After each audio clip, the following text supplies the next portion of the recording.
अपनी story start होती है एक टीवी स्क्रीन से जिसमें कोई न्यूज चैनल लगा हुआ होता है, जिसमें होस्ट लोगों की किडनैप और लापता होने के बारे में बात कर रहा होता है और साथ ही वो कहता है गवर्नमेंट अथॉरिटी इससे निपटने में नाकामयाब है। बच्चों की किडनैपिंग के केसेस में भी पुलिस कोई पक्का वादा नहीं कर पा रही है।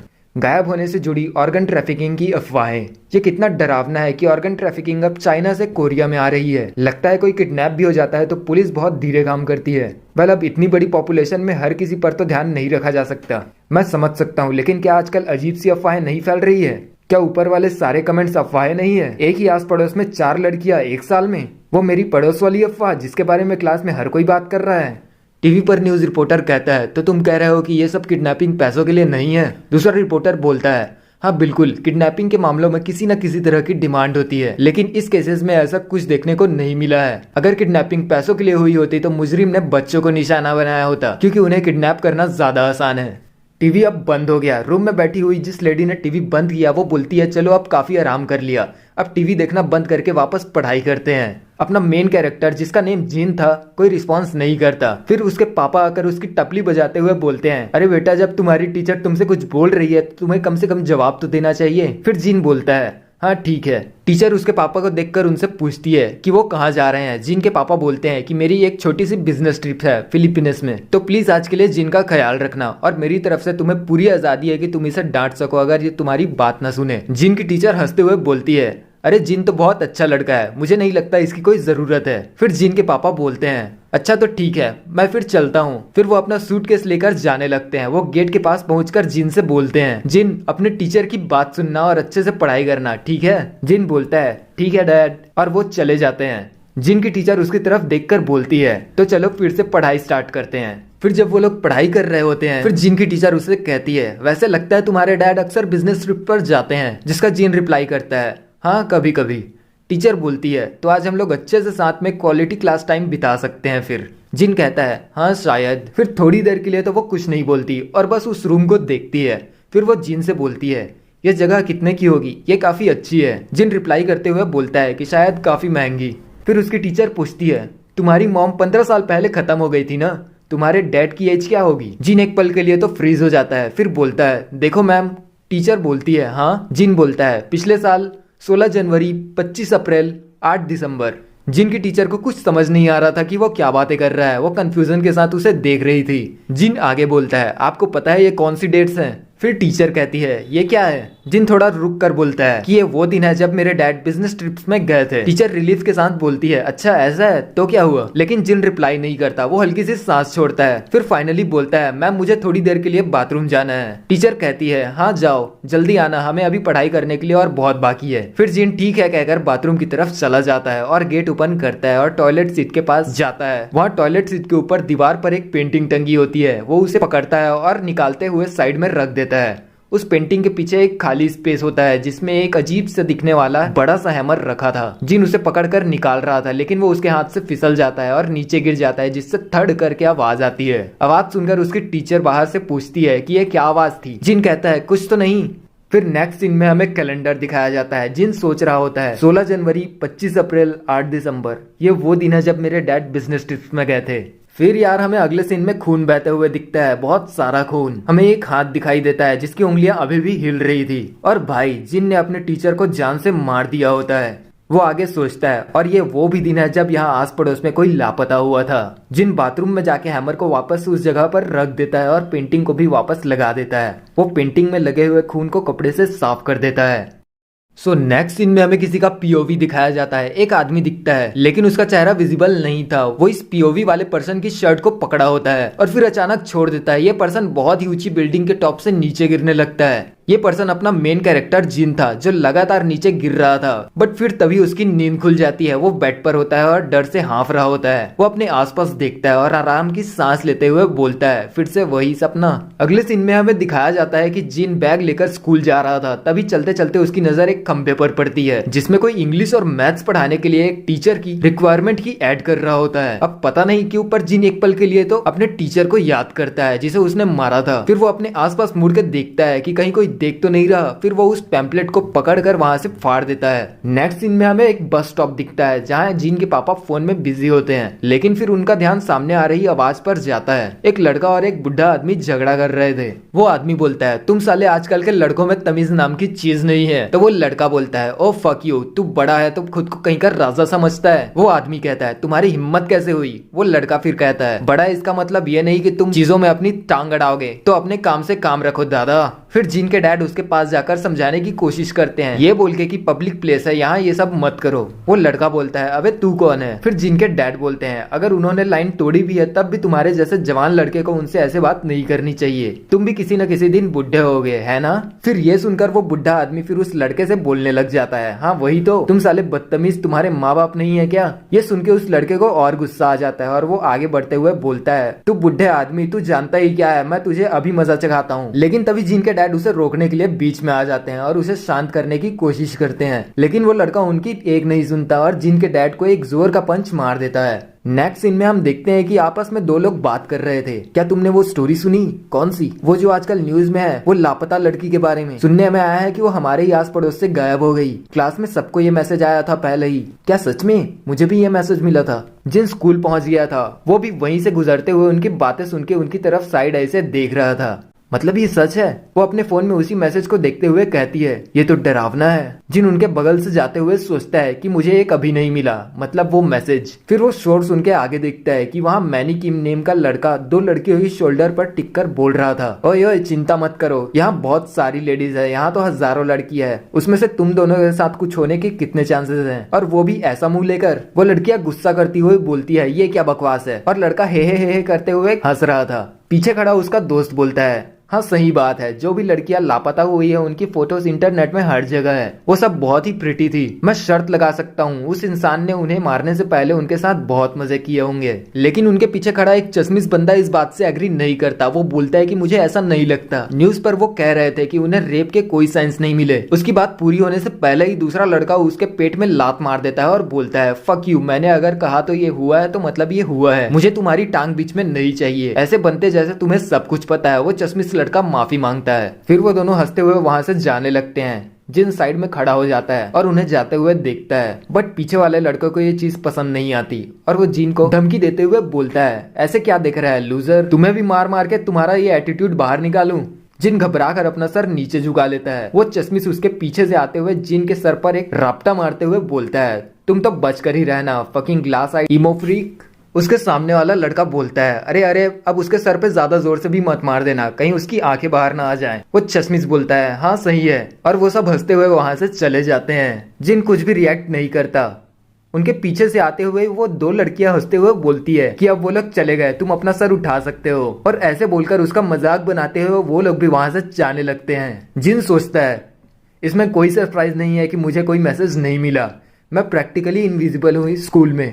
फिर नेक्स्ट सीन में जिन अपनी क्लास में अकेले बैठा होता है। वो विंडो से बाहर देखता है। गेम्स का पीरियड था। सभी क्लास के बाहर कोई स्पोर्ट्स खेल रहे थे। वो एक डेस्क को देखता है। उसे फिर से वो बातें याद आती है, तुम तो बच के ही रहना, फकिंग ग्लास आइड इमो फ्रीक। जिन कहता है, ग्लास आइड। उसी वक्त हल्की सी हवा चलती है और उसके बाल हिलते हैं और हमें दिखाई देता है कि उसकी लेफ्ट आई दिखने में सच में एक ग्लास की जैसी थी। अब नेक्स्ट सीन में शाम हो चुकी थी। स्कूल की छुट्टी हो गई थी और जिन अपने घर वापस जा रहा था। वो जब रास्ते में एक ब्रिज क्रॉस कर रहा था तब नीचे से आवाज आती है। वो देखता है कि वहाँ पहले वाले ही दो लड़के मिलकर उस चश्मिश को मार रहे थे और कह रहे थे, ओए लूजर, मुझसे मजाक मत करो और मुझसे ये तो मत ही बोलो कि तुम अपना वॉलेट घर में भूल आए। वो चश्मिश बोलता है, नहीं मुझे सच में लगा वॉलेट मेरे पास है, लेकिन। और उसकी बात पूरी होने से पहले ही वो लड़का उसके मुंह पर एक जोर का पंच मार देता है। वो जमीन पर गिर जाता है। फिर वो लड़का बोलता है, अब तुम क्या करोगे? हाँ, मेरे पास सिगरेट्स खत्म हो गए हैं, अब तुम क्या करोगे? हाँ, हमारे दारू और इंटरनेट कैफे का खर्चा कौन देगा आज रात का? हाँ, तुम्हें लगता है ये मजाक है? तुम्हें लगता है कि हम मजाक कर रहे हैं? वहाँ खड़ा मैनी किम जो सिगरेट पी रहा था वो बोलता है, ओए प्लीज हम मत बोलो। दूसरा लड़का थोड़ा घबरा कर ठीक है बोलता है। फिर वो चश्मिश के ऊपर वापस शुरू हो जाता है कि ओए बेवकूफ, क्या तुझे लगता है कि मैं मजाक कर रहा हूँ? हाँ, लगता है मैं आजकल तुमसे प्यार से पेश आ रहा हूँ, इसीलिए तुम्हें लगता है कि तुम मेरे सामने कुछ हो। चलो उठो। चश्मिश बोलता है, सॉरी मैं अभी घर जाकर ले आता हूँ। फिर तभी वो लड़का फिर बोलता है, चलो उठो। चश्मिश खड़े होते हुए बोलता है, ठीक है जरूर, हे। दूसरा लड़का बोलता है, हंसो मत। फिर वो हंसना बंद करके चुप हो जाता है। फिर वो उसे थप्पड़ मारते हुए बोलता है, क्या तुम मुझे घूर रहे हो? वो उसे बार बार मारते रहता है और ऐसा ही चलते रहता है। जिन आगे बढ़ने लगता है। वो अपनी पॉकेट में हाथ डालता है और एक वॉलेट निकालता है। वो उस वॉलेट को देखकर हल्की सी स्माइल करता है। फिर तभी उसकी नजर सामने पड़ती है, वहाँ उसके डैड थे। उनके फेस पर राइट साइड में बैंडेज लगा था। वो जिन की तरफ देखते हुए स्माइल करते हैं और फिर हा हा हा हा करके हंसने लग जाते हैं और फिर वहां से तुरंत अपनी राइट में मुड़कर आगे जाने लग जाते हैं। जिन उनको देखता है, वो वहीं खड़ा था और उनको जाते हुए देखकर मन में ही कहता है, मुझे तुमसे घिन आती है। स्कूल एक जंगल है। मैनी किंग फूड चेन के टॉप में बैठा लायन है, सबसे स्ट्रॉन्गेस्ट, जो कभी मेरे जैसे लोगों को देखता भी नहीं। पानहान एक वुल्फ है, लायन के आसपास घूमता हुआ, जो डायरेक्टली मुझे परेशान नहीं करता लेकिन वो कभी भी मुझे खत्म कर सकता है। ब्याऊ पार्क एक हाइना है, इससे मुझे एक्चुअली बहुत खतरा है और ये एक बहुत बुरा डरपोक है जो अपने मन की मेरे ऊपर निकालता है क्योंकि मैं उससे कमज़ोर हूँ और मैं बस एक कमज़ोर शाकाहारी जानवर हूँ इस जंगल में सबसे नीचे। अगले दिन जिन को स्कूल के पास वाले कचरे के डिब्बे से आवाज़ आती है, तुम ही थे ना।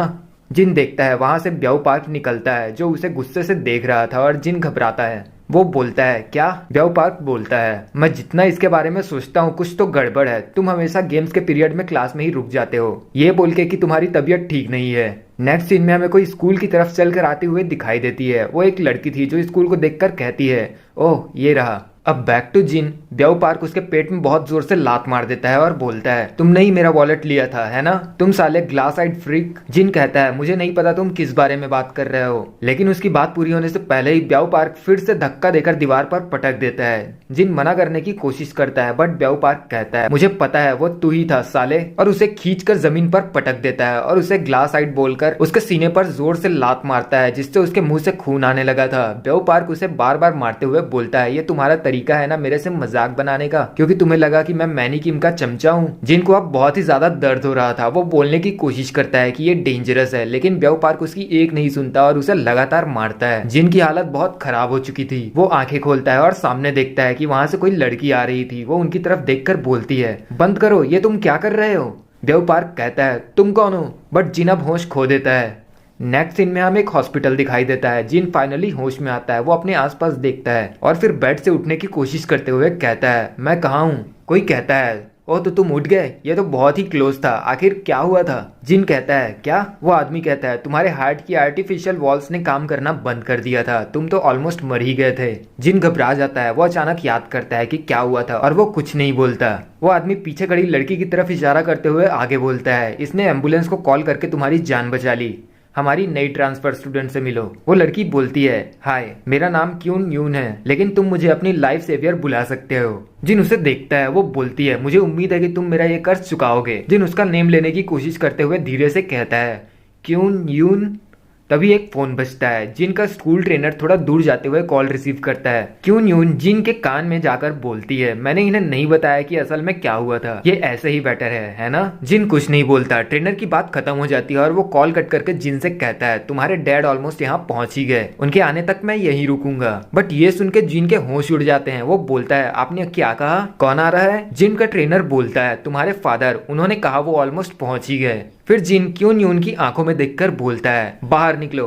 क्यून यून को एक पल के लिए तो कुछ समझ नहीं आता और वो कंफ्यूजन के साथ उसे देखती है। जिन बोलता है, तुम ट्रांसफर स्टूडेंट क्यून यून हो ना, है ना? मैंने कहा बाहर निकलो। ये सुन के अब क्यून यून को गुस्सा आ जाता है। वो चिल्ला के बोलती है, क्या बकवास है, मैंने तुम्हें बचाया है। लेकिन अब जिन अपना पेशेंस खो देता है और वो अपनी पूरी ताकत से चिल्ला के बोलता है, मैंने कहा बाहर में जाओ। वो दोनों कंफ्यूजन के साथ उसे देखते हैं। ट्रेनर पूछने की कोशिश करता है कि क्या हुआ, बट वो बीच में ही बोलता है, सॉरी सर, लेकिन क्या आप भी एक मिनट के लिए मुझे अकेला छोड़ सकते हैं? क्यून यून चिड़चिड़ाते हुए कहती है, पता नहीं इसे क्या प्रॉब्लम है, कुछ भी हो मैं जा रही हूँ। और वो जोर से दरवाजा ठोक के वहां से चली जाती है। ट्रेनर बोलता है, क्या हुआ, तुम्हें क्या हो गया है? जिन बोलता है, क्या आप प्लीज मेरे डैड को आने से मना कर सकते हैं? ट्रेनर को कुछ समझ नहीं आता। वो कहता है, तुम्हारा क्या मतलब है, तुम अपने डैड को यहाँ क्यों नहीं चाहते? जिन अपने राइट में देखता है। विंडो से बाहर उसे कोई दिखाई देता है। वो जिन के डैड ही होते हैं। जिन उन्हें नोटिस करता है। जिन के डैड किसी की हेल्प कर रहे थे। वो बूढ़ी औरत उसे थैंक यू कह रही थी। फिर तभी पीछे से उस औरत का पोता आ जाता है और पूछता है कि क्या हुआ दादी, इतनी देर किस चीज में लग गई? लेकिन तभी वो जिन के डैड को नोटिस करता है। जिन के डैड उस औरत से बोलते हैं, ओह लगता है आपका पोता है,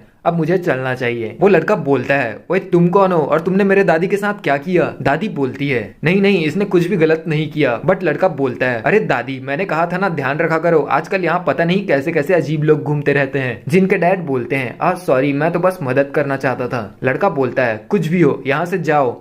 जाओ। वो अपनी दादी के हाथों से वो बैग छीन के कहता है, मैं ये उठा लेता हूँ आपके लिए दादी। और वो वहां से जाने लगते हैं। जिन के डैड अपना सर झुकाते हुए बोलते हैं, जवान खून है, हा हा।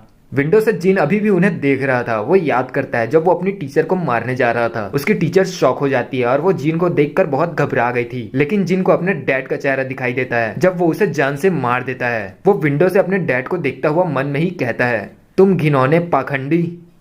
इस सीन में हमें एक फ्लैशबैक देखने को मिलता है जहाँ क्लास के फ्रंट में खड़ी कोई लेडी बोल रही होती है, तो आज हमारे पास जिन के डैड एक स्पेशल गेस्ट हैं। वो आज की क्लास को इस सब्जेक्ट में सिखाने वाले हैं कि हैप्पीनेस क्या है, तो ध्यान से सुनना। फिर वहाँ जिन के डैड आते हैं। जिन के पीछे खड़े टीचर्स आपस में बात करने लगते हैं कि क्या ये सच में जिन के डैड हैं? ये तो उस जी कंपनी के सीईओ हैं। दूसरी टीचर बोलती है, हाँ मुझे पता है, इसके डैड तो कितने नॉर्मल हैं और डिसेंट हैं, लेकिन उनका बेटा क्यों? बच्चों के मामले में उनकी किस्मत खराब है। हाँ ऐसा ही लगता है। जिनको ये सब सुन के अच्छा नहीं लगता। उसके डैड बोलना शुरू करते हैं, हाय एवरीवन, आप सबसे मिलकर अच्छा लगा, मैं डुंगसो सियोन हूँ, जिन का फादर। फिर बच्चे ताली बजाने लगते हैं। डुंगसो ब्लैक बोर्ड पर चौक से हैप्पीनेस लिखता है। फिर क्लास से पूछता है कि तुम सबको क्या लगता है कि हैप्पीनेस क्या है? एक बच्ची बोलती है, बहुत सारे पैसे कमाना। तो कोई बोलता है अच्छी यूनिवर्सिटी में एडमिशन मिलना। तो कोई बोलता है फेमस होना। जिन कुछ नहीं बोलता। डुंगसो बोलता है, हाँ जरूर ये चीजें तुम्हें हैप्पीनेस दे सकती है, लेकिन तुम्हें हमेशा उसकी कीमत चुकाने का खतरा रहता है। बच्चे घबरा के एक दूसरे को देखते हैं और आपस में ही बात करने लगते हैं। डुंगसो बोलता है, लगता है मैंने जो कहा समझ में नहीं आया होगा, है ना? आसान तरीके से कहूँ तो हैप्पीनेस के चक्कर में तुम बहुत सी चीजें गवा भी दोगे। चीजें जो तुम रिच होने पर गवा दोगे, चीजें जो तुम लोगों की रिस्पेक्ट कमाने के लिए गवा दोगे। ये दुनिया तुम जितना सोचते हो उससे ज्यादा फेयर है। अगर तुम कुछ पाते हो तो तुम हमेशा उसके बदले में कुछ न कुछ खोते भी हो, बट कुछ ऐसी हैप्पीनेस भी होती है जिसमें तुम कुछ नहीं गवाते। एक बच्चा हाथ उठाकर पूछता है कि वो क्या है। ये सुन के जिन बहुत परेशान हो जाता है और सोचता है, मत करो। डुंगसो बोलता है, हाँ तो वो है। जिन अभी भी मन में ही कह रहा होता है कि मत करो, बट उसके डैड बोल ही देते हैं, काइंडनेस, सर्विस एंड लव। अब बैक टू द प्रेजेंट। डुंगसो हॉस्पिटल पहुंच गए थे और ट्रेनर को जिन का ध्यान रखने के लिए थैंक यू बोल रहे थे। ट्रेनर बोलता है कि मैंने तो कुछ भी नहीं किया, जिसने जिन को बचाया वो असल में एक लड़की है जो आज यहाँ ट्रांसफर हुई है, वो कुछ ही देर पहले यहाँ से गई। डुंगसो बोलता है, अच्छा ऐसा है क्या? एनीवे मुझे पता है कि आप बहुत ही बिजी हैं, सो थैंक यू ये सब करने के लिए। ट्रेनर बोलता है, हाँ कोई बात नहीं, मुझे पता है कि आप भी काम में बहुत बिजी रहते हैं। वैसे अब मुझे चलना चाहिए, लगता है कि जिन को काफी बड़ा शॉक लगा है, तो प्लीज इसे शांत कीजिए। डुंगसो बोलता है, हाँ जरूर। फिर उनके जाने के बाद डुंगसो जिन की तरफ देखते हैं, लेकिन जिन दूसरी तरफ पलटकर सोया होता है। उसके डैड चलकर उसके पास आते हैं। जिन घबराया हुआ लगता है। उसके डैड अपनी शर्ट की पॉकेट में हाथ डालते हुए वहां से एक पेपर निकालते हैं। ये वही पेपर था जो जिन ने उस पोल से फाड़कर निकाल दिया था। जिन को फिर से याद आता है जब उसने उस टीचर को हैमर से मारकर उसकी जान ले ली थी। लेकिन सिर्फ इतना ही नहीं हुआ था, कहानी तो अभी शुरू हुई है। जिन जमीन पर पड़ी हुई टीचर की तरफ देखता है। उसकी बॉडी हल्की सी छटपटा रही थी। जिन के चेहरे को देखकर लगता था कि उसे बिल्कुल भी खुशी नहीं है। वो अपना हैमर साइड में रखता है और टीचर की बॉडी को खींचते हुए एक अलमारी के पास ले जाता है। फिर जिन अलमारी को पकड़ के साइड में खिसका देता है और उस अलमारी के पीछे एक छुपा हुआ दरवाजा था। जिन उस दरवाजे पर नॉक करता है। जिन बहुत ही ज्यादा डर जाता है, घबरा जाता है जब वो दरवाजा खुलता है और उसमें से उसके डैड डुंगसो कुछ ऐसा चेहरे के साथ उसकी तरफ देखते हुए बोलते हैं कि क्या तुमने सब कुछ संभाल लिया? जिन डर के मारे कुछ नहीं कह पा रहा था। वो बोलने की कोशिश करता है। डुंगसो बोलता है ना? डुंगसो कहता है, इसे अंदर ले आओ।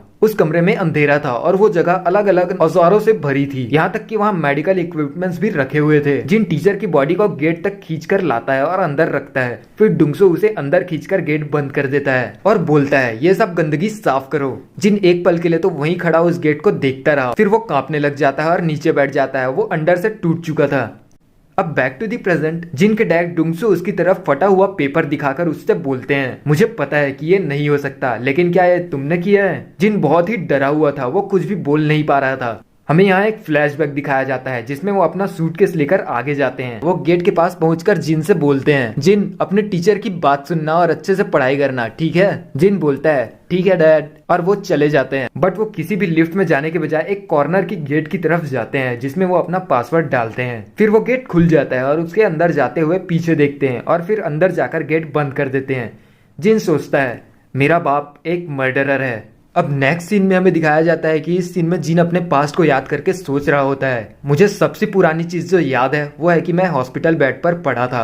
उससे पहले की कोई भी चीज मुझे याद नहीं, लेकिन फिर जब मैं उठा तो मुझे पता चला मैंने ऑलरेडी अपनी एक आंख खो दी थी और सांस लेना और हिलना डुलना बहुत मुश्किल था। हाँ ये सच है, मेरी एक आंख ग्लास की बनी है, मेरे हार्ट में आर्टिफिशियल वॉल्स लगे हैं और मेरी बहुत सारी जॉइंट्स में मेटल पिन्स और प्लेट्स लगे थे। मुझे हमेशा से डिसेबल्ड चाइल्ड कहा जाता है। वो सोचता है मेरी मॉम खत्म हो गई जब मैं बहुत छोटा था और मेरे लिए मेरे डैड ही एक इकलौते ब्लड रिलेटिव थे और मेरे मन का सहारा भी। हमें जिन की यादों में एक खून से सनी हुई लाश दिखती है जिसके बालों और हाथों को पकड़ के डुंगसो उसे घसीटते हुए ले जा रहा था। जिन भी वहीं खड़ा था, घबराया हुआ। डुंगसो कहता है तुम क्या कर रहे हो बेटा, अपनी ताकत का इस्तेमाल करो। ये याद करके जिन आगे सोचता है और हाँ ये तभी तक था जब तक मुझे पता नहीं चल गया कि वो असल में क्या है। भले ही मुझे किसी ने बताया ना हो, लेकिन अंदर से मुझे पता था इसमें कुछ तो बहुत गलत है। छोटा जिन बहुत ही घबरा जाता है, ये सब सहन नहीं कर पाता और उसे वहीं पर उल्टी हो जाती है। लेकिन मैं कुछ भी नहीं कर सकता था। जिन डुंगसो से बोलता है डैड आप ये क्यों कर रहे हो, लेकिन जब वो अपने डैड की तरफ वापस देखता है, जिन सोचता है मेरे डैड ने उस वक्त तो कुछ भी नहीं कहा, लेकिन मैं महसूस कर सकता था मेरे डैड क्या कहना चाहते थे। तुम यूजलेस लिटिल बास्टर्ड। जिन के डैड उस बॉडी को छोड़ के जिन के पास आ जाते हैं। जिन उनके चेहरे से अंदाजा लगा सकता था कि वो क्या कहना चाह रहे हैं। अगर तुम यूजफुल नहीं हो सकते तो तुम्हें भी मर जाना चाहिए। लेकिन अमेजिंगली मैंने उल्टी करनी बंद कर दी।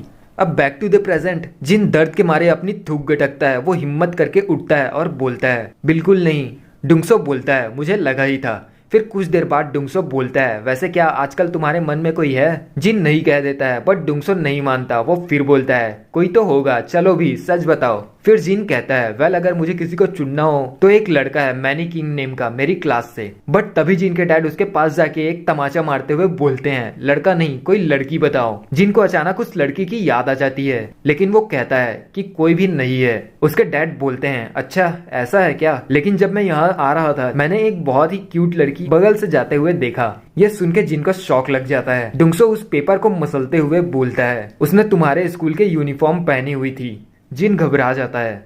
वो पूछता है तो क्या वो आपकी नहीं वो है। उसके डैड बोलते हैं वेल तुम्हें पता है कि ये उसकी जैसी दिखती है। जिनको समझ नहीं आता वो बोलता है उसके जैसी कौन। उसके डैड बोलते हैं तुम्हारी मदर। जिन अपनी बचपन की फैमिली फोटो को याद करते हुए सोचता है वो किसी भी तरह से एक जैसे नहीं दिखते। डुंगसो पूछता है क्या यही वो न्यू ट्रांसफर स्टूडेंट है जिसने तुम्हें बचाया, बट जिन मना कर देता है। उसके डैड पूछते हैं सच में। जिन डर के मारे थूक गटकता है। फिर उसके डैड पीछे मुड़ते हुए बोलते हैं मैं तुम्हें यहाँ से बाहर निकलवाने का देखता हूँ, तुम आज के लिए घर जा सकते हो और फिर कल स्कूल तुम्हें उसे ढूंढना होगा। Long black hair, height 5 foot 3 inch के आसपास और उसके बैग में एक पैच था किसी कैरेक्टर का रेड हुड में और उसने नीट ब्राउन शूज पहने थे। जिन कुछ नहीं बोलता। उसके डैड बाहर निकलते हुए बोलते हैं अगर तुम्हें कोई पैसे चाहिए हो तो बताना, मुझे काम पे वापस जाना चाहिए। वो सोचता है मेरा बाप एक मर्डरर है और मैं उसका साथ देने वाला।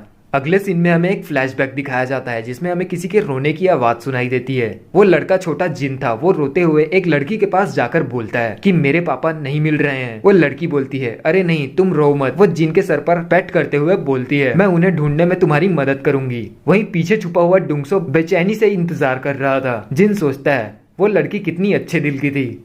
फिर नेक्स्ट सीन में हमें दिखता है कि पुलिस चेकिंग चल रही थी। इंस्पेक्टर बोलता है हमें एक छोटी सी चेकिंग करनी है। डुंगसो बोलता है ठीक है। डुंगसो की कार के पीछे खून लगा हुआ था। वो आगे बोलता है लेकिन क्या आप थोड़ी जल्दी कर सकते हैं, मेरे बेटे को बहुत तेज बुखार है। इंस्पेक्टर पीछे बैठे हुए जिन की तरफ देखता है। उसके पसीने छूट रहे थे और वो हाँफ रहा था। इंस्पेक्टर बोलता है वेल आजकल काफी मर्डर्स हो रहे हैं इस एरिया में, इसलिए हमें ये रैंडम चेकिंग करनी पड़ रही है। परेशानी के लिए माफ करना, आप जा सकते हैं। फिर वो जाने लगते हैं। डुंगसो बोलता है अब तुम उसे निकाल सकते हो। जिन कहता है ठीक है। फिर वो अपना शर्ट ऊपर करके उसके अंदर से एक गर्म करने वाला कपड़ा निकालता है। प्रेजेंट जिन सोचता है अमेजिंगली कोई भी एक मर्डरर पर शक नहीं करता अगर उसके साथ एक बच्चा हो। अब बैक टू द प्रेजेंट। जिन अपने घर पर था। वो अपने रूम में बैठा कंप्यूटर पर कुछ कर रहा था। वो वर्कआउट करने के इक्विपमेंट्स खरीदने के लिए देख रहा था, लेकिन वो परचेज बटन पर आकर रुक जाता है। वो थोड़ा सोचने के बाद एक गहरी सांस छोड़ते हुए सोचता है नहीं ये खतरनाक है। फिर वो एक पल के लिए कुछ सोचता है और दूसरे ही पल वो जमीन पर पुशअप्स करने लग जाता है। 13-14 पुशअप्स करने पर ही वो कांपने लगता है। उसकी सांस भर गई थी। वो सोच रहा होता है long black hair, height 5 foot 3 inch के आसपास और उसके बैग में किसी तरह की कैरेक्टर था रेड हुड में और उसने नीट ब्राउन शूज पहने थे। जिन सोचता है ये वही है। जिन कहता है मनी। उससे अब ये नहीं हो पा रहा था। उसकी हालत खराब हो चुकी थी, लेकिन फिर भी वो जैसे तैसे 20 पुशअप्स कंप्लीट करता है। वो हांफते हुए सोचता है पुशअप्स की एक अच्छी बात यह है कि ये पीछे कोई सुराग नहीं छोड़ता। बट तभी उसे बीप की आवाज सुनाई देती है। अचानक से वो घबरा जाता है। उसके डैड अब अंदर आ चुके थे। पुशअप्स करने की वजह से जिन की सांस अभी भी भरी हुई थी। वो अपने दिल पर हाथ रख के चेक करता है। उसके डैड उसकी तरफ आ रहे थे। जिन अपनी सांसें काबू करने की जोर से कोशिश करता है। डुंगसो पीछे देखते हुए कहता है तुम्हें देखो, तुम्हारे डैड घर आए और तुम उन्हें हाय कहने के लिए भी नहीं आए। वो जिन की तरफ देख रहे थे। जिन कुछ नहीं कहता। वो उसके पास जाकर खड़ा हो जाता है। जिन के डैड जिन को ध्यान से देखते हैं। जिन की सांस अभी भी हल्की सी बढ़ी थी। डुंगसो बोलता है क्या तुम वर्कआउट कर रहे थे? जिन शॉक हो जाता है। वो कुछ नहीं बोलता और वो थोड़ा सा टाइम लेकर धीरे से बोलता है बिल्कुल नहीं। नेक्स्ट सीन में हमें दिखता है कि डुंगसो और जिन आर्म रेसलिंग कर रहे थे। जिन सोचता है, कहा जाता है कि जब एक बेटा बाप को आर्म रेसलिंग में पहली बार हराता है तब बेटे को एक तरीके से बुरा फील होता है। पीछे बैठा एक आदमी काउंटडाउन कर रहा होता है, रेडी सेट गो। जिन आगे सोचता है क्या मजाक है। नेक्स्ट सीन में एक फ्रीज खुलता है। कोई हाथ डालकर उसमें से एक कैन निकालता है। वो जिन के डैड डुंगसू थे जो उस कैन को ध्यान से देख रहे थे। पीछे से जिन आ जाता है और उससे पूछता है कि आज डिनर के लिए क्या है। डुंगसो बोलता है डिनर, आज एक छोटी सी पार्टी है मिग्योंग के नाम पर, क्योंकि उसको एक जॉब मिल गई है। हम थोड़ी देर में निकलेंगे तो जाओ जाके रेडी हो जाओ। जिन बोलता है अच्छा, तो शायद मेरे अंकल भी वहाँ होंगे। डुंगसो रिप्लाई करता है हाँ सही कहा, तो कोई गलती मत करना, समझ गए ना? जिन कहता है समझ गया। अब शाम का वक्त हो चुका था। जिन और डुंगसो ऑलरेडी वहां पहुंच चुके होते हैं। वो चारों आपस में बैठकर डिनर करते हुए सेलिब्रेट कर रहे थे और बातें कर रहे थे। डुंगसो बोल रहा था तुम कितने कमाल के बड़े भाई हो। मैंने सुना है कि तुम्हारे सेल्स थर्ड क्वार्टर के लिए 20% से बढ़ गए। जिन के अंकल बोलते हैं अरे चलो भी, बिजनेस की बातें काफी हो गई। फिर वो अपनी बेटी मिग्योंग से कहते हैं अरे मिग्योंग तुम क्या कर रही हो, अपने अंकल को और ड्रिंक दो। फिर वो कहती है हाँ जरूर, और डुंगसो की ग्लास में ड्रिंक डालने लगती है और साथ ही बोलती है आप तो बिल्कुल पहले की तरह लगते हैं। अगर आप बोलते कि आप 30-35 साल के हो तब भी मैं आपका विश्वास कर लेती। फिर डुंगसो हंसते हुए कहता है अरे ऐसा भी नहीं है, मुझे तो यकीन नहीं होता कि तुम इतनी जल्दी इतनी बड़ी हो गई। पता चला तुम्हें उस नई कंपनी में जॉब मिल गई। तुम तो बचपन से ही हमेशा से स्मार्ट थी। जॉब के लिए कॉन्ग्रेचुलेशंस मिग्योन। यहाँ जिन भी खुश नजर आ रहा था। मिग्योंग खुशी से हंसते हुए डुंगसो को थैंक यू बोलती है। डुंगसो जिन के शोल्डर पर अपना हाथ रखते हुए आगे बोलता है इसको देख लो, इसका तो पढ़ाई लिखाई में ध्यान ही नहीं रहता, लेकिन ठीक है ये तो अच्छा है कि ये बड़ा हो रहा है बिना कोई मुसीबत खड़ा किए। जिन भी झिझकते हुए हंसता है और साथ ही कहता है चलिए भी डैड, आपने ज्यादा ही पी ली है, आपको अपने लिवर पर इतना जोर नहीं देना चाहिए। ये सुन के जिन के अंकल बोलते हैं अरे वाह, जिन तो काफी समझदार हो गया है। वो डुंगसो से कहते हैं तुम्हें किस बात की क्या ही चिंता हो सकती है जब ऐसा बच्चा है तुम्हारे साथ। डुंगसो बोलता है हाँ जानता हूँ, हम दोनों समझदार हैं। और फिर हा करके हंसने लग जाते हैं। उनकी हरकतें देखकर मिग्योंग और उसके डैड भी हंसने लग जाते हैं। जिन सोचता है मैं एक बेहतरीन एक्टर हूँ। जिन के अंकल कहते हैं अरे जिन तुम बड़े होकर क्या बनना चाहते हो? आजकल अगर जल्दी ही नहीं सोचते तो तुम पीछे रह जाओगे। जिन बस स्माइल करता है, वो कुछ नहीं कहता और मन में ही सोचता है शायद मुझे एक्टिंग में जाना चाहिए। अब इस वक्त तक रात हो चुकी थी। मिग्योंग डुंगसो से कहती है वैसे आपका लीवर कैसा है आजकल? डुंगसो बोलता है पहले से काफी बेहतर है, कम्प्लीटली हेल्दी। मैं रोज एक्सरसाइज भी करता हूँ। जब तुम्हारी एज मेरी जैसी हो जाती है तो तुम्हें सच में अपना ख्याल रखना पड़ता है। अगर मैं बुढ़ा होता हूँ तब भी मैं बुढ़ा होते हुए अच्छा ही दिखूंगा। हा हा हा। मिग्योंग स्माइल करते हुए कहती है हाँ सही बात है। फिर वो जिन से कहती है अरे जिन तुम तो अब हाई स्कूल में हो, अब तो तुम काफी स्ट्रांग हो चुके होगे। जिन कहता है क्या? उसके अंकल फिर बोलते हैं अरे हाँ, लड़कों की असली ताकत तो हाई स्कूल में आनी शुरू हो जाती है। हमारे जैसे बुढ़े आदमी हम कितना भी वर्कआउट करें कोई फर्क नहीं पड़ता। जिन कहता है चलो भी, ये सच नहीं है, ये सच हो ही नहीं सकता। हाँ हाँ। वो सोचता है मुझे एक बैड फीलिंग आ रही है। फिर उसके अंकल कहते हैं अच्छा ऐसा है, चलो ठीक है। ओए डुंगसो, एक छोटा सा फादर सन आर्म रेसलिंग कैसा रहेगा? जिन मना करने की कोशिश करते हुए बोलता है कि मेरे में एनर्जी नहीं है ये करने के लिए, लेकिन उसे बीच में ही रोकते हुए अंकल कहते हैं नहीं नहीं, तुम जैसे जवान लड़के को चैलेंज से कभी ना नहीं कहना चाहिए। जिन कुछ नहीं बोल पाता। अंकल मिग्योंग से कहकर टेबल से सारा सामान साफ करवा देते हैं। अंकल उनके हाथों को सेट करते हुए कहते हैं अब मेरी बात ध्यान से सुनो, वो तुम्हारे डैड ही हैं, ये सोचकर मजाक में मत करना। मिग्योंग बोलती है मुझे पता नहीं किसे चीयर करना चाहिए, फिर भी मुझे यकीन है कि अंकल डुंगसो ही जीतेंगे। जिन सोचता है कि ये कैसे हो गया। अंकल बोलते हैं रेडी सेट गो, और वो दोनों शुरू हो जाते हैं। जिन अपनी पूरी ताकत लगा रहा था। जिन की पूरी बॉडी कांपने लग जाती है और वो जोर से डुंगसो के हाथ पर जोर डालता है, जिसे डुंगसो नोटिस करता है। जिन सोचता है मैं जीतना चाहता हूँ, मैं सिर्फ एक बार जीतना चाहता हूँ। जिन हार रहा था वो सोचता है मैं स्ट्रांग होना चाहता हूँ इस घटिया मर्डरर से। जब मैं स्ट्रांग हो जाऊंगा फिर मैं निपटूंगा उस एविल उन दोनों के हाथ कांप रहे थे। डुंगसो जिन के हाथ को दबा रहा था, वो हाथों को ही देख रहा था और फिर बोलना शुरू करता है। जिन को अचानक होश आता है और वो बहुत ही ज्यादा घबरा जाता है। उसके डैड बोलते हैं, जरा देखो तो तुम्हें, हाँ तुम इतने स्ट्रॉन्ग कब हो गए? जिन कहता है, अरे नहीं, और फिर उसी वक्त वो हार जाता है। डुंगसो बोलता है, देखा, इसे अभी भी बहुत वक्त है मुझे हराने में। मिग्योन बोलती है, आप तो बहुत ही स्ट्रॉन्ग है अंकल डुंगसो, आप में अभी भी जान बाकी है। जिन के अंकल उससे कहते हैं, अब तुम वर्कआउट करना स्टार्ट करो जिन, तुम्हारे जैसे जवान लड़का इतना कमजोर कैसे हो सकता है? जिन हंसते हुए सोचता है, मेरे फादर ने मुझे कभी भी अपने बेटे की तरह नहीं देखा। वो हमेशा मुझ पर कड़ी नजर रखते आए हैं। वो मुझे देखे बिना सोडा का कैन तक नहीं पी सकते। जिस वक्त उन्हें लगा कि मैं उनके लिए एक खतरा बन चुका हूँ, वो एक पल सोचे बिना ही मुझे मार देंगे। अगले दिन नेक्स्ट सीन में हमें जिन का स्कूल दिखाया जाता है। आज स्कूल के फर्श को साफ करने की ड्यूटी जिन की थी। वो अपने लेफ्ट में देखता है, वहाँ दो लड़के सिगरेट पी रहे थे। जिन वहाँ से आगे बढ़ते हुए बाहर निकल जाता है। तभी वो किसी के लड़ने की आवाज सुनता है। वहाँ मैनिकिन सिगरेट पीते हुए एक ड्रम के ऊपर बैठा होता है। पान हान उस बेवपाक के बालों से पकड़ के उसे बोल रहा होता है, तुम पागल बास्टर्ड, तुम्हारा दिमाग खराब तो नहीं हो गया है? बेवपाक दर्द से चिल्लाते हुए बोलता है, मुझे नहीं पता था कि वो इतना कमजोर है। जिन वॉल के पीछे ही रुक जाता है और उन्हें देखने लगता है। पान हान बोल रहा था, साले हम तो ऑलमोस्ट फंस ही गए थे। अगर वो मर जाता, अगर राज के बाद फिर कभी ऐसा खुद से कुछ किया तो तुम जान से जाओगे, समझ गए? मैनिकिन फिर पान हान से बोलता है, चलो भी भूल जाओ, अब बंद करो। वो ड्रम से उतरते हुए बोलता है, मुझे लगता है उसे समझ आ गया होगा। फिर वो बेवपाक के पास जाकर बोलता है, ओए बेवकूफ, तुम्हारी अकल तो ठिकाने आ गई ना? बेवपाक कहता है, हाँ मुझसे गलती हो गई, अब से मैं कुछ भी नहीं करूंगा तुम लोगों के बिना, मैं कसम खाता हूँ। मैनिकिन बोलता है, गुड गुड। फिर वो जिन की तरफ देखते हुए बोलता है, हे ग्लास आइड। जिन अचानक कुछ रिएक्ट नहीं कर पाता। मैनिकिन बोलता है, जरा यहाँ पर आना। फिर जिन थोड़ा सोचने के बाद आगे दौड़कर जाता है और उसकी सांस भरने लगी थी। मैनिकिन उसे देखकर कहता है, थोड़ी दूर रनिंग करके ही सांस भरने लग गई, तुम्हारा हार्ट कुछ ठीक नहीं है? फिर वो पान हान से पूछता है, वैसे इस बच्चे का नेम क्या है? पान हान बेवपार्क से कहता है, इसका नेम क्या है? बेवपार्क बोलता है, जिन सियोन। मैनिकिन कहता है, इसका फर्स्ट नेम जिन है और लास्ट नेम सियोन। सुनने में किसी फालतू एनिम कैरेक्टर के जैसा लगता है। और ऐसा कह के वो जोर जोर से हंसने लग जाता है। वो जिन से बोलता है, ठीक है मिस्टर सियोन, हमने इस बेवकूफ को सबक सिखा दिया है, ना कि तुम्हें। तो कल क्या हुआ था?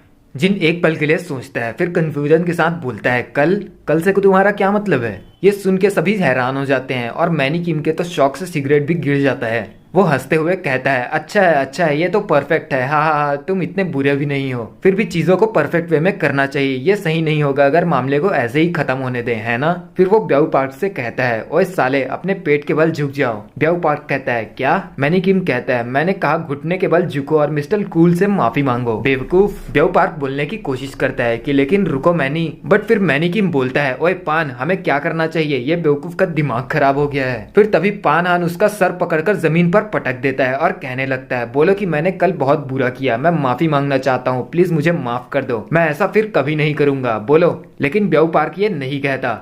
अब मैनिकिन को गुस्सा आने लगा था। वो पान हान का नेम लेता है। फिर पान हान उसका सर जोर से जमीन पर दबाने लगता है। फिर बेवपार्क फाइनली बोलता है, मुझे माफ कर दो, मैंने कल बहुत ही बुरा किया, मैं माफी मांगना चाहता हूँ, मैं फिर ऐसा कभी नहीं करूंगा। मैनिकिन बोल रहा होता है कि ये तुम दिल से नहीं बोल रहे, फिर से बोलो। फिर तभी उसकी नजर जिन की तरफ जाती है और वो बोलते हुए ही रुक जाता है। वो जिन के फेस को ध्यान से देखता है क्योंकि उसने कुछ ऐसा देख लिया था जो बिल्कुल भी एक्सपेक्टेड नहीं था। जिन ब्याव को देखते हुए स्माइल कर रहा था। मैनिकिन सोचता है, उसके साथ कुछ तो है। फिर इस सब के बाद जिन अपना सफाई करने वाला स्टिक उठाता है। मैनिकिन उसे जाते हुए देख रहा था। पान हान बेवपार्क से बोलता है, अबे साले, जाओ जाके हमारे लिए कुछ ब्रेड और मिल्क लेके आओ। बेवपार्क कूद कर उठता है और फिर कहता है कि ठीक है, आज मेरे पास पैसे हैं, मैं अभी जाके आता हूँ। पान हान मैनिकिन की तरफ देखकर पूछता है, क्या हुआ मैनी?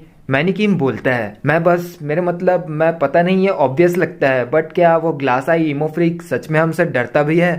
पान हान कहता है, हाँ, तुम्हारा क्या मतलब है? इस पूरे स्कूल में कोई भी बच्चा नहीं होगा जो हमसे नहीं डरता। क्यों, उसने क्या किया? मैनिकिन कहता है, कुछ नहीं, भूल जाओ। स्कूल की छुट्टी हो चुकी थी। जिम अब अपने घर की ओर जा रहा था। मैनिकिन एक लायन है, पान हान एक वुल्फ है, बेवपार्क एक हाइना है। वो खतरनाक लोगों का एक ग्रुप है क्योंकि वो मुझसे ज्यादा ताकतवर हैं और वो मुझे खतरे में डाल सकते हैं, लेकिन उनमें वो नहीं है जो उन्हें चाहिए मुझे सच में डराने के लिए, क्योंकि मैं एक डेविल के साथ रहता हूँ। जिन स्माइल कर रहा था, तभी उसकी नजर सामने पड़ती है। वहाँ क्यून यून थी। वो भी जिन को देखती है, लेकिन जिन तुरंत अपना सर दूसरी तरफ घुमा लेता है, जिसे देख के वो फिर से चिढ़ जाती है और चिल्लाती है, तुम मतलबी कहीं के।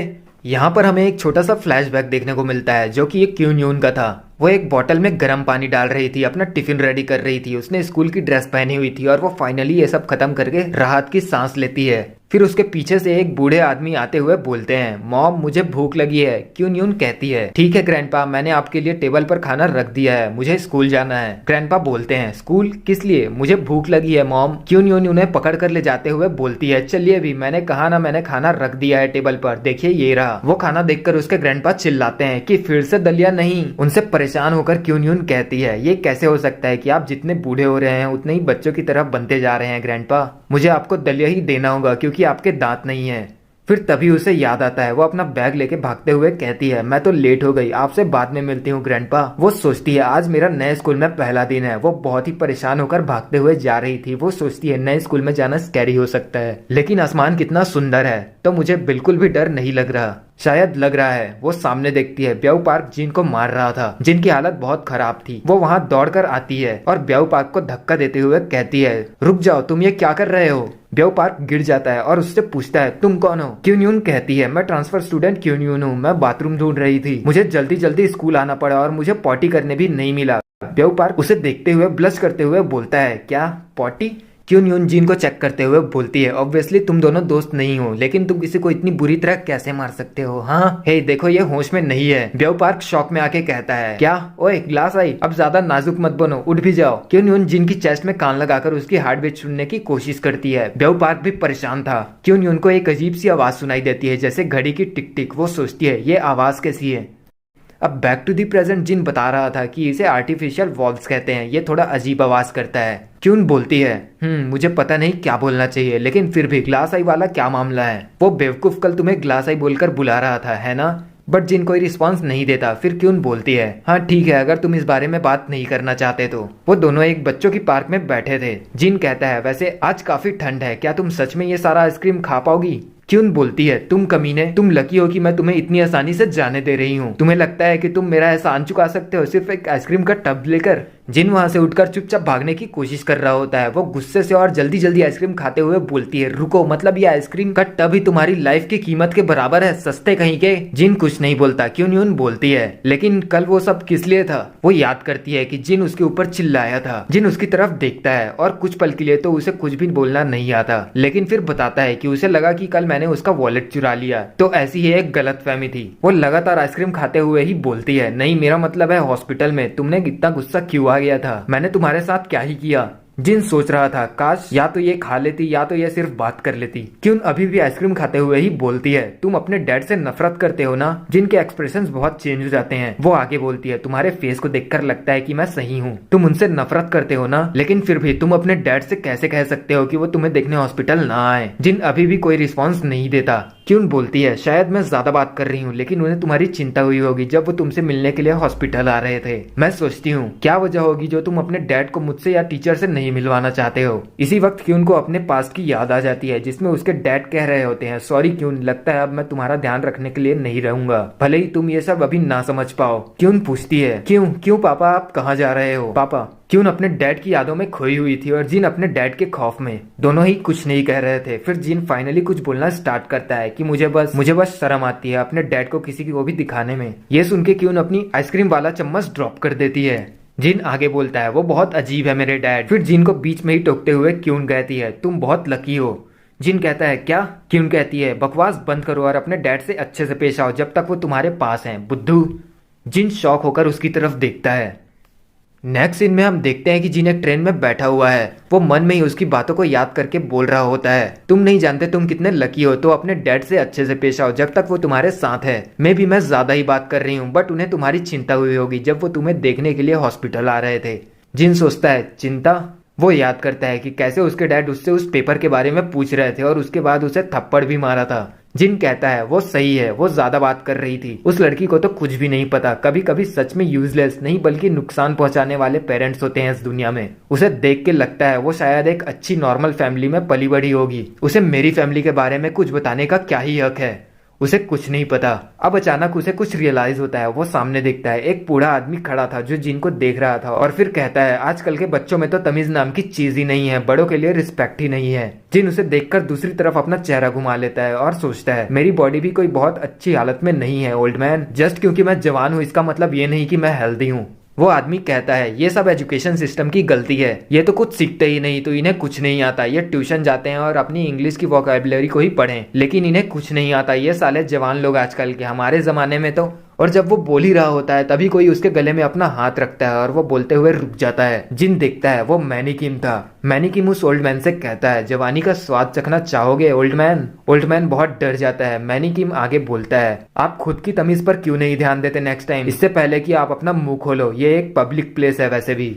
फिर जिनके देखते ही देखते वो ओल्ड मैन वहां से चला जाता है और जाते हुए बड़बड़ा रहा होता है कि आजकल के बच्चों में तो तमीज नाम की चीज ही नहीं है। मैनीकिन उसकी जगह पकड़कर कहता है ये बुढ़े लोग भी ना आजकल वैसे तुम्हारे जैसे नहीं, मुझ में असल में मैनर्स है, तो चिंता मत करो। फिर वो जिन को घूरने लगता है। जिन ये देख के साइड में खिसक जाता है। मैनीकिन बोलता है अरे भूल जाओ, मैं हमेशा खड़ा रहता हूँ। जिन कहता है अच्छा ठीक है। फिर मैनी उससे पूछता है कि तो क्या सच है कि तुम्हारे डैड उस जी कॉर्पोरेशन के सीईओ हैं और वो ब्रिज के पास वाली टावर प्लस कॉम्प्लेक्स बिल्डिंग का पार्ट भी तुम्हारे डैड का ही है? हाँ। जिन कहता है हाँ। मैनी बोलता है तुम जानते हो ना मेरे डैड का बिजनेस तुम्हारे डैड का कॉम्पिटिटर है। जिन कहता है क्या सच में? मुझे नहीं पता था। मैनी आगे बोलता है अरे यार मैंने कभी नोटिस ही नहीं किया क्योंकि तुम हमेशा चुपचाप रहते हो, रिच किड होकर भी तुम इतने कमजोर कैसे हो? जिन कहता है उससे तुम्हें कोई लेना देना नहीं है। मैनी जिन के कंधे पर थपथपाते हुए कहता है ओ मुझे तो है, हम सेम क्लास फैमिली के हैं, तो अगर तू झुककर चलते हो तो इससे मैं कैसा दिखता हूँ ये भी इफेक्ट होता है, समझ गए? तुम इतने फेयरलेस कैसे हो? जस्ट अभी अभी भी तुमने मुझे पलटकर जवाब दिया, कोई तुम्हारा ध्यान रख रहा है ना?